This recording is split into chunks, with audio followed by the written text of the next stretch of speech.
You know, they rumored that, kind of like HEB forever. Oh, it's coming. No, it ain't. There we go. How about 94.3 The Auction. It's Jason Allen and Jody Booth. It is just like that. Honky Tonk Gypsy Heart on your Monday ride. 8:29 and time for Coffee Talk, brought to you by the Comanche Chamber of Commerce and Agriculture. Check them out at hashtag Explore Comanche, Texas, as we say good morning. Good Monday morning, as always, to Cynthia Newton with Hope County. You look cold. It is chilly. It's chilly, and this is sick people weather. And I mean, well, you just came in riding a ray of sunshine this morning, didn't you? You know, I tried, but I think I need some of that Mountain Dew over there. You didn't? No, that's fine. You didn't have to get the kids up or nothing today. It's been kind of an easy day for you. Oh, yeah, right. Not so much? Not so much. Okay. Anyway, so we're going to talk, if I can talk without my voice cracking, which obviously I can't, sorry. It is the weather, you know, keeps making us sick because we can't figure out what temperature it's supposed to be here in Texas. Yeah, so your body rebels. Yes, it is. Makes you sound like Janis Joplin. That's right. Yeah. Oh, man. Anyway, we're going to talk about Thanksgiving and grief, because there are so many people that are affected by the holidays. And even though it's supposed to be this wonderful, joyful time of family get-togethers and all these things, it's easy to forget the people that have lost loved ones over the past year or years, and that these might actually be a trigger time, you know, for them. And, you know, I want to talk to everybody, people that have been affected, people that know people that are affected this morning, to just kind of talk to you about a little bit things that you can do to help yourself as well as others that might be experiencing grief right now. So for some, we think about Thanksgiving, and it is, of course, a welcoming time of year, bringing comfort, memories, and families. However, for others, it's a painful reminder of the loss of a loved one and tough life changes coupled with practical and financial stressors. It's the combination of both, that bittersweet combination of comfort and pain that grievers come to know all too well. When we grieve, we feel how much the love is between ourselves and those whom we lost. When we feel that love, we are grateful for that gift. Grieving a recent death, or even one that happened a while back, is completely normal and acceptable, especially at this time of year. I mean, the holidays are just huge triggers, especially if your holidays meant something very specific to you and your family. I'm sorry. I'm going to suffer through this morning. Y'all are going to suffer with me. So different, when we think about Thanksgiving, different families and cultural backgrounds celebrate Thanksgiving in diverse ways with different foods and activities. As much as Thanksgiving holiday is a season of appreciation for the good things we have, it can also, like I say, to be a season of grief. So what can we do? There's a lot of things I want to look at this morning of different ways to cope. Well, not a lot. There's a few. But I want y'all to realize a few things that might be triggers, okay? Did you get distracted? Did you see a squirrel? No, they're still taking care of the kitty. Oh, the poor kitty. Sorry. There was a tragic accident. There was. First thing this morning. Poor thing. So you've prayed, you've hoped, you stuck your head in the sand, you ignored your calendar, and despite all your best attempts to escape this holiday season, it is still here. Thanksgiving is still coming this week on Thursday. When it comes to grief, the holidays can mean many things, all right? So we're going to look at a couple of things that we're going to talk about as triggers. Grief triggers. First and foremost, this is weird, but it's actually kind of cool. Okay. Food. Did you know that food can be a trigger? Sure. Okay, so why do you think that? Well, Aunt Sally could have been making nanner pudding every year, and now Aunt Sally ain't here, and you ain't got no nanner pudding. Or somebody does it. Absolutely. Awful. I was going to go with green bean casserole, but you know, I mean, it's like, exactly. I mean, that's the huge thing. You never thought you'd be upset about maybe that nanner pudding or green bean casserole being gone or somebody else having to make it. But this year it's like overwhelming. It's like it's just overwhelming because, oh my, somebody else has to make that. So, they still make my granny's pecan pie, and I've seen that trigger tears. And it's been 30 years. They eat the pecan pie and start crying. Yeah. And it does, because I mean, there's just something special, and I bet nobody makes it exactly like. Nope, but it's close enough to make It's them close cry. enough, but there's that little bit of extra love or something they put in. The secret it. Just ingredient, that Grady secret never ingredient. told nobody. Yep. I'm sorry.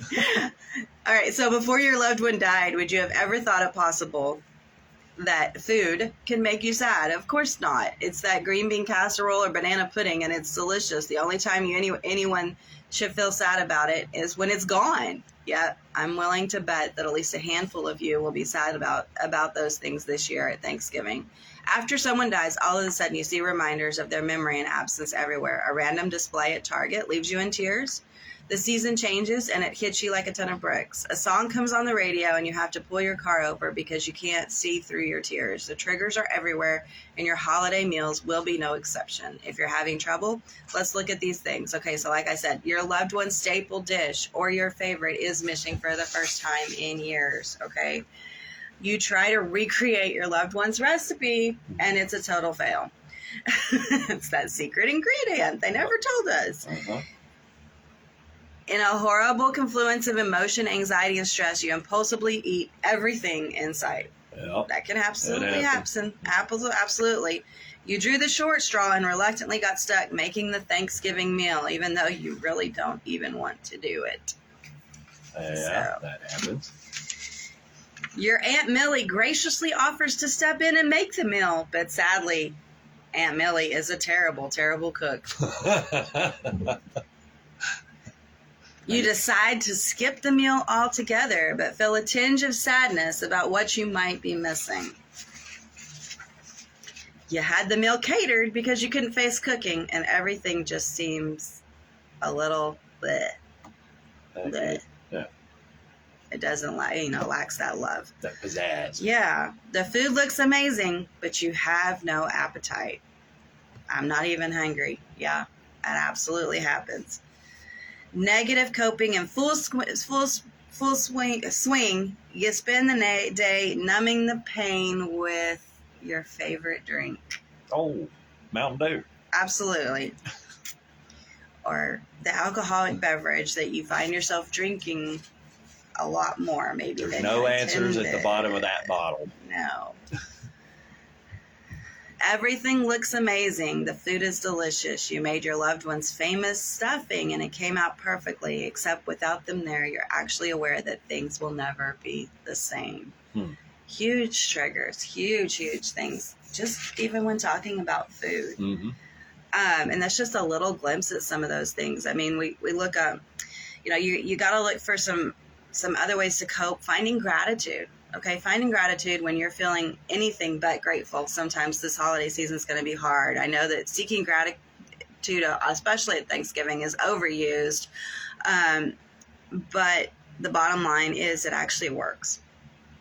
So research actually shows that when you're grateful, it's hard to focus on that negative. When you're focusing on something positive, when you're focusing on what you do have right now, absolutely. You got to find that light. Even though it may be just a pinpoint light at that end of that tunnel right now, you've got to focus on that little bit of light that's there. You know what helps me is I think of the people that I've lost, and I can pretty much say this blanket statement for all of them.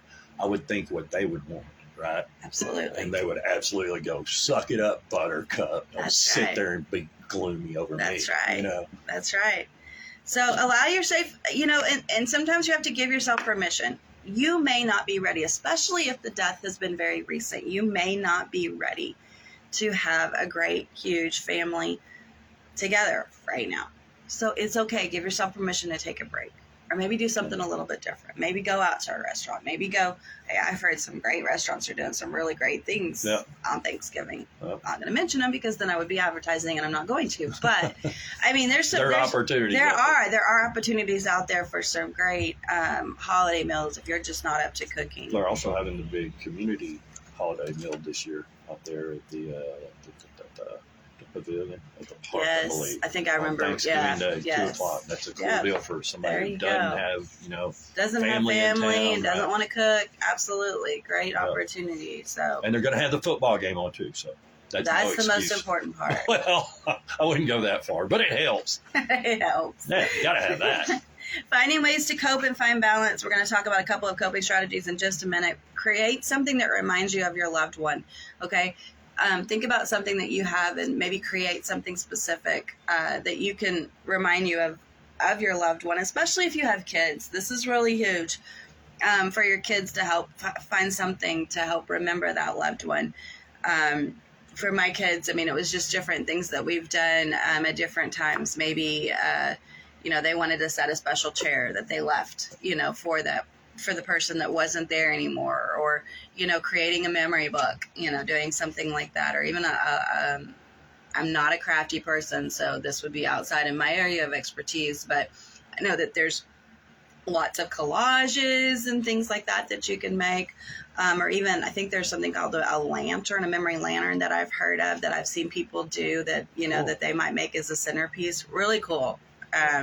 Especially for kiddos. And you can use that as well. That just has different memories on it. So you've still got time. Thanksgiving's Thursday to do some of these things to help your kiddos and to help yourself. Be prepared to regroup. Holiday disasters always happen. Trust me, there's something that's not going to be absolutely perfect. It's kind of like planning a wedding, especially when you have the whole family over. There's So going to be an issue. You may try so hard this year to create a happy holiday for yourself and your family, only to have something unexpected happen that makes it feel less than the day that you expected. Sometimes this is well outside of your control, and all you can do is look for ways to laugh at it, to push it forward, or as the saying goes, hope for the best, but plan for the worst. Pretty much. That's my motto. Realistic expectations, I think, is a big part of that. Absolutely. You go in going, oh, this is going to be great. Absolutely. Get yourself mentally prepared for the emotions of the day, as well as preparing how you might handle something that doesn't go well. Okay. So just be prepared for all the things that might happen. Or might not go exactly the way that you planned. So I want to talk to you about a couple of coping strategies, guys, okay, as we're looking through this. Talk about your loved one. Be open. Talk about it. Don't suppress it. Journal. Like I said, reminisce over old photos. Make a collage. Continue Thanksgiving family traditions. Start new traditions, maybe, that, you want to start now that your loved one's gone. Think of constructive ideas. Find ways and opportunities, like I said, to be grateful. Allow yourself to take a break. Create something that reminds you of your loved one and prepare their favorite dish. Nobody else may eat that buttermilk pie, but that may have been what they ate. Yeah. It's okay. Create it. Make it. And then donate it to somebody that might enjoy it. What an idea. I'll eat a buttermilk pie. I won't, but that's okay. Get yourself mentally prepared for all the emotions of the day. And also how you're going to manage those emotions. Start your day with an early morning walk. Okay, just get up, get that walk. Taking a parade or two, Debate coming back. Donate food or money to a charity in their name. Honor your loved one through a Thanksgiving prayer. Take time to do a special Thanksgiving prayer for them. Be true to your emotions. Tell family and friends what you need. And it's okay, like I said, to decide to skip Thanksgiving. There's nothing wrong with that. If you find yourself really struggling this holiday season, guys, we're here at Hope Counseling of Texas, as always, anything that we can do. Our phones are available. We are in and out of the office. We're not on our usual schedule, but we do have our phones on. If there's anything that we can do, please give us a call, 325-356-1105. At Hope Counseling of Texas. Again, offices in Comanche, Eastland, Dublin, and Hamilton. Four locations to serve you. Find us on Facebook. Reach out to us at Hope Counseling of Texas. All right. Cynthia, Nick, as always, thanks. Thank you. Have a wonderful Thanksgiving. You too.